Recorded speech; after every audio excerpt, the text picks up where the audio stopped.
आप सबसे पहले सिलेबस ब्लूप्रिंट चेक कीजिए कि हर चैप्टर कितने मार्क्स का आ रहा है। अपना सब्जेक्ट सोशल साइंस यानी सामाजिक विज्ञान 4 हिस्सों में बांटो। भूगोल को कुछ इस तरीके से पढ़ो जिसमें मानचित्र व उसके आंकड़ों को आपको टिप्स में लर्न हो रहा है। हिस्ट्री को कुछ ऐसे पढ़ो जिसमें आप कोई कहानियां पढ़ रहे हो। इकोनॉमिक्स को कुछ ऐसे पढ़ो जहां पे आप परिभाषाओं को लर्न कर रहे हो और उदाहरणों के साथ उसको समझ के आंसर लिख रहे हो। एंड नागरिक शास्त्र को मुख्य शब्द व परिभाषाओं के साथ लर्न करो। जो एक्चुअल फैक्ट्स है उसी को आप यहाँ पे लर्न करके अपने आंसर्स में इंक्लूड करेंगे।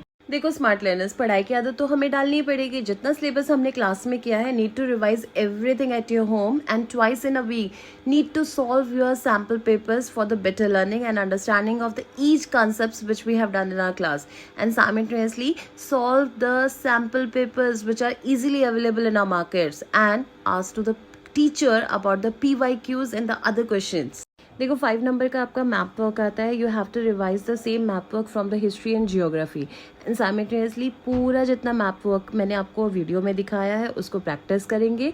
और दूसरा, रिवीजन करने के लिए अबाउट द चैप्टर्स, रिवीजन के लिए पूरे चैप्टर को ध्यान से पढ़ना है। जितने भी इंपॉर्टेंट वर्ड्स हैं, जितने इंपॉर्टेंट सेंटेंसेज हैं, कोटेशंस हैं that we have marked in our book, उसको थॉरली रिवाइज करना है।